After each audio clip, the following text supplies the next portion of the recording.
Me dashuri apo me mbledhërim? Jo, unë preferoj të me dashuri sepse shruja marrë vet. Edhe kam kaluar një jetë shumë të lumtur. Kam 62 vjet që jetoj me të njëjtën Ku ke njohur gruan? në shkollën e mesme, pedagogjike. Çka ka ndryshuar mes brezave? Si të duket ndryshimi sot? Ja, sot ndjej një keqardhje sepse dashuria është thyer. Do të mos përdor një fjalë tjetër. Janë shtuar divorcet shumë. Shumë dhe sot shikohet si interes. Po atëherë s'ka pasur interes fare? Interesi ka qenë për të ndërtuar jetën.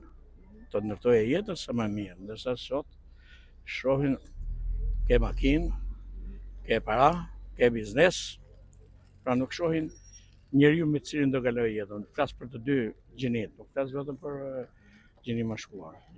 Kështu që është, unë do të i uroja si një ish mësues që ta shikojnë jetën më me shpresë, ta shohin zgjedhjen jo nëpërmjet interesit, por nëpërmjet asaj që i lidh më shumë që është dashuria.